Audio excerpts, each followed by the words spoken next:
escape velocity of a body of any body on the surface of earth, यानी पृथ्वी के पृष्ठ पर किसी भी बॉडी का escape velocity का मतलब होता है कि उस बॉडी को पृथ्वी के अर्थ के ग्रेविटेशनल फोर्स से बिल्कुल इतना दूर भेज देना एक वेलोसिटी से, जिससे कि वो दोबारा अर्थ की तरफ, जमीन की तरफ वापस नहीं आए। तो वो जो कम से कम मिनिमम आप कितना देना है जिससे कि वो बाहर निकल जाए। आप बहुत ज्यादा दोगे तो वो इसके वेलोसिटी मतलब ये होगा कि उनके जो ग्रेविटेशनल पुल का जो रीजन है, जो स्पेस जहां तक वो खींच सकता है, उससे भी बहुत दूर चला जाएगा। तो हमें बहुत दूर भेजना नहीं है, हमें उतनी दूर तक उसको भेजना है जिससे कि जहां तक, जिस क्षेत्र तक, जिस एरिया तक, जिस रीजन तक वो अर्थ अपना फोर्स लगा रहा है सक्सेसफुली, उसको जस्ट क्रॉस कर जाना है। जब उसको वो क्रॉस कर जाएगा तो फिर अर्थ उसको दोबारा अपनी तरफ नहीं खींच सकता है। तो मिनिमम कितना वेलोसिटी दें कि वो पार कर जाए, तो वो जो मिनिमम वेलोसिटी है उसी मिनिमम वेलोसिटी को हम लोग बोलते हैं एस्केप वेलोसिटी। तो एस्केप वेलोसिटी का डेफिनेशन है the minimum velocity with which a body must be projected up, ऊपर की तरफ भेजना है आपको, so that it just escapes, ठीक ठीक वो escape कर जाए, बस अपने ग्रेविटेशनल पुल यानी उस क्षेत्र से बाहर निकल जाए, away from the gravitational pull of earth, earth के ग्रेविटेशनल पुल से जस्ट वो बाहर निकल जाए, तो वो मिनिमम वेलोसिटी को हम escape वेलोसिटी कहेंगे। इसके लिए हमने मान लिया कि ये हमारा एक अर्थ है और इस अर्थ का मास ले लिया हमने कैपिटल M, इसका रेडियस हमने R रखा है, ये A उसका सरफेस है इस अर्थ का, और इस सरफेस से ऊपर सम हाइट पर यहाँ पे एक पॉइंट है जहाँ एक छोटा सा मास है जिसका द्रव्यमान मास स्मॉल m कहा जाए, कि छोटा सा बॉडी है। अब इस बॉडी को अगर हम यहाँ पे रखते हैं और ये डिस्टेंस अर्थ के सेंटर से इसका x है, तो उस बॉडी पे ये अर्थ कितना फोर्स लगाएगा, तो ये फोर्स लगाएगा उस बॉडी पर ये Fg अपॉन एक्स स्क्वायर, इतना फोर्स ये अर्थ इस छोटे से बॉडी पर लगाएगा जो उसको अपने सेंटर की ओर वो खींचेगा यानी पुल करेगा, अट्रैक्ट करेगा। अब हमने क्या करा, इस बॉडी पर एक्सटर्नल फोर्स लगाया और लगा करके उसको हमने P से Q डिस्प्लेस करा, कितना से, तो dx से, यहाँ ऑलरेडी मेंशन किया हुआ dx से हमने उसको डिस्प्लेस करा, तो थोड़ा सा वर्क होगा और ये वर्क कितना होगा, तो ये वर्क हो जाएगा gmm upon x square multiply displacement, ये हमारा फोर्स हुआ, फोर्स इंटू डिस्प्लेसमेंट, डिस्प्लेसमेंट हमारा यहाँ पे x है, dx है, dx से हमने उसको डिस्प्लेस करा, तो इतना वर्क हम उस सिस्टम पे कर रहे हैं। अब ये सिस्टम पे जो इतना वर्क कर रहे हैं, ये वर्क हमें कहां से कहां तक करना है, तो ये वर्क हमें करना है, कहता है अर्थ के सरफेस से उसको इतनी ऊंचाई पर फेंक देना है कि दोबारा वापस नहीं आए। तो इतनी ऊंचाई से फेंकना है, कितनी ऊंचाई, तो हमें तो ऊंचाई पता नहीं है, तो हम लोग उसको इन्फिनिटी मान लेंगे। तो बोलेंगे वर्क कहां से कहां तक करना है, तो ये वर्क करना है आपको from the surface of earth, जब यहां पे रहेगा तो सेंटर से उसकी दूरी क्या हो जाएगा, कैपिटल R हो जाएगा, और कहां तक उसको भेज रहे हो, तो बोला इन्फिनिटी तक भेज रहे हैं। तो अब dw का तो हम w कर लेंगे।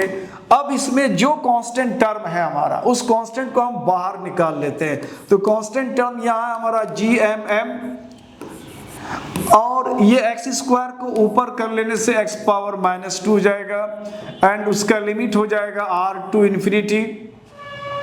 वंस अगेन gmm और x पावर -2 का इंटीग्रेशन होता है x पावर -1 ऐड करने के बाद, एंड लिमिट हो जाएगा r to infinity. This work equal to,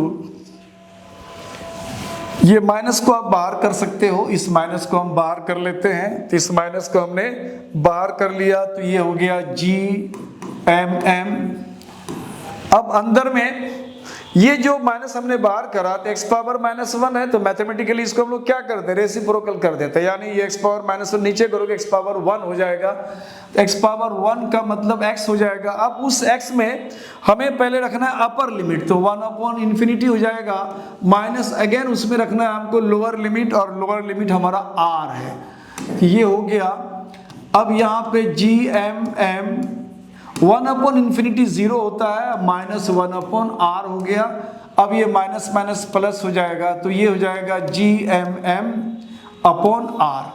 इतना वर्क हमने करा इस बॉडी को, कहां से, अर्थ के सरफेस से हमने इतनी दूर भेज दिया कि अब वो दोबारा नीचे नहीं आएगा, इसके ग्रेविटेशनल पुल से वो बिल्कुल बाहर चला गया।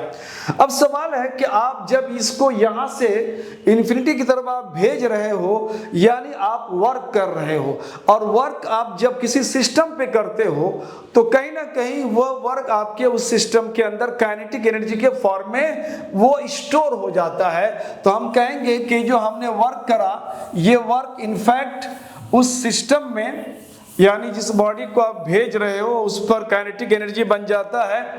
तो अब this work converts into kinetic energy. ये काइनेटिक एनर्जी में कन्वर्ट हो जाता है, यानी 12 mv², चूंकि इसके वेलोसिटी की बात होगी यहाँ पे तो सिंबॉलिक यहाँ VE लगा देते, E का मतलब स्केप। और ये वर्क यानी ये जो काइनेटिक एनर्जी है, ये काइनेटिक एनर्जी हमें कहाँ से मिला? तो कहता है कि हमने जो सिस्टम पे वर्क किया वही वर्क हमारा काइनेटिक एनर्जी बन गया। यानी दिस वर्क, यानी क्या है यहाँ पे GMM/r। ये जो हमने वर्क करा, this work becomes kinetic energy या कन्वर्ट्स इनटू काइनेटिक एनर्जी या स्टोर्ड एज काइनेटिक एनर्जी। तो ये स्मॉल m कैंसिल हो जाएगा, तो VE² हो जाएगा आपको ये ट्वाइस ऑफ GM/r। अब स्क्वायर को यहां से अगर हटाते हो आप, तो स्क्वायर हटने से इस पर स्क्वायर रूट बन जाएगा। तो हमने इसके स्क्वायर को यहां से रिमूव करा, तो इस पर हो गया स्क्वायर रूट।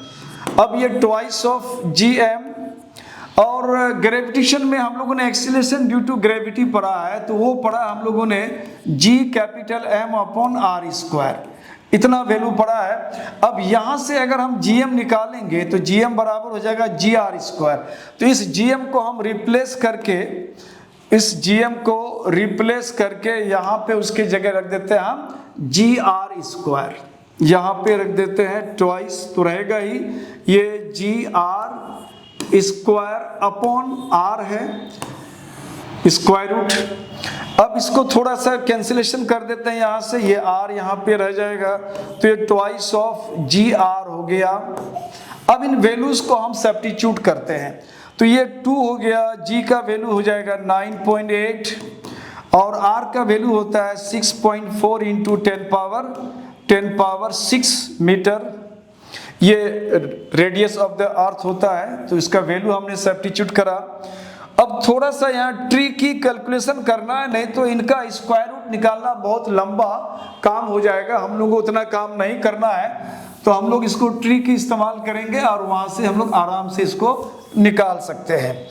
ट्री की क्या है, जैसे यहाँ 10⁻⁶ का मतलब है, इसमें 6 0 है, 10 के ऊपर 6 का मतलब यहाँ पे 6 0 है, तो 2 0 यहाँ से हम ले लेंगे, यानी वो 1 0 अगर लेते हैं दैट इज 10, तो यहाँ से 98 हो जाएगा, मल्टीप्लाई करेंगे, और एक और लेते हैं तो 6.4 को 64 कर सकते हैं हम लोग।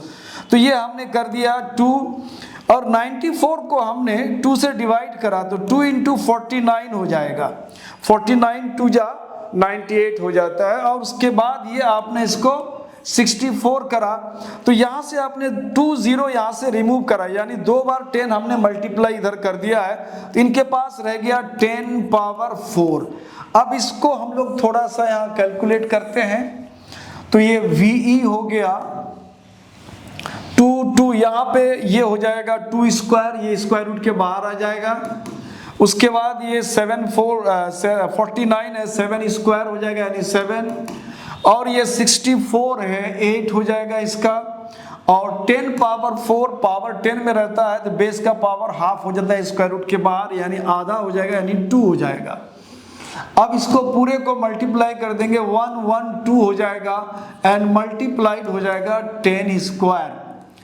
अब यहाँ पे अगर हमने इसको कहा कि जो वेलोसिटी है ये बहुत बड़ा वेलोसिटी लग रहा है, और ये वैल्यू अगर हम लोग रखना चाहेंगे तो ये हो जाएगा 1 1 2 और 2 0 यहाँ बैठाओगे तो ये हो जाएगा मीटर पर सेकेंड, क्योंकि सारा वैल्यू हमारा एसआई में है यहाँ पे, तो मीटर पर सेकेंड हो जाएगा। इसलिए उसको थोड़ा सा कैलकुलेशन में सुविधा के लिए आप इसको छोटा कर सकते हो इस तरह से। 1000 से इसको अगर डिवाइड कर दिया जाए तो ये 11.2 हो जाएगा, और मीटर को 1000 से आपने डिवाइड करा तो वो किलोमीटर हो जाएगा। ये हो गया किलोमीटर पर सेकेंड। यानी अर्थ से किसी भी चीज को अगर हम भेजना चाहते हैं, उसको इतनी दूर भेजना है कि वो अर्थ के ग्रेविटेशनल पुल से कंप्लीट वो बाहर निकल जाए, तो हमें उस बॉडी पे इतना फोर्स, इतना वेलोसिटी देना पड़ेगा, इतना फोर्स लगा के भेजना है कि उसके अंदर ये वेलोसिटी जनरेट हो जाए। दूसरी बात अब है कि क्या एक छोटे से चीज, छोटे से पत्थर को अगर फेंके हैं और एक बहुत बड़ा विशाल चीज, बड़े चीज को फेंके, तो क्या दोनों का इसके वेलोसिटी अलग अलग होगा? तो नहीं, दोनों का इसके वेलोसिटी सेम होगा, क्योंकि उस वेलोसिटी के फॉर्मूला में आप यहाँ अगर देखोगे तो यहाँ पे जहाँ पे हमने उसका वैल्यू सब्स्टिट्यूट करा है वहां देखना है। वहां पे अगर आप देख रहे हो तो यहाँ पे उस बॉडी का कहीं मास का जिक्र नहीं है। अगर इसका मास यहाँ पे इस फॉर्मूला में आ जाता तब हम कहते कि छोटे से मास के लिए ये वैल्यू आया, उस मास को अगर हम बड़ा कर दें, चेंज कर दें, तो ये वैल्यू भी चेंज हो जाएगा, क्योंकि उसका मास आया ही नहीं। इसका मतलब है कि बॉडी अगर बहुत छोटा भी है और बहुत बड़ा भारी भरकम भी है, तो आप किसी को भी एस्केप करना चाहो अर्थ के ग्रेविटेशनल पुल से, तो उन सब के लिए यही वेलोसिटी होगा 11.2 किलोमीटर पर सेकेंड। तो ये हुआ आपका एस्केप वेलोसिटी का फॉर्मूला, उसका डेफिनेशन और उसका डेरिवेशन। तो ये आपका अगला क्लास जो आपके ग्रेविटेशन यूनिट से होगा, बहुत थोड़ा सा रह गया, उसमें ऑर्बिटल वेलोसिटी होगा। उसके बाद जो है आपको वेटलेसनेस कभी कभी पूछ देता है कि व्हाट इज वेटलेसनेस, तो थोड़ा सा उस पर हम लोग डिस्कस कर लेंगे। तो आज का यहीं तक है सफ़र हमारा। आप उस्मानी सर को दें इजाज़त, हमारे साथ बने रहें, और ये सारे वीडियोस मैंने जितने अपलोड कर रखा है आप देख रहे हो, इन सब को आप ग्रेविटेशन में जाकर के 1 बाय 1 देखो, तो ग्रेविटेशन में आपका टोटल कॉन्सेप्ट क्लियर हो जाएगा, कहीं कोई डाउट नहीं रहेगा। Thank you for watching my channel, keep it up.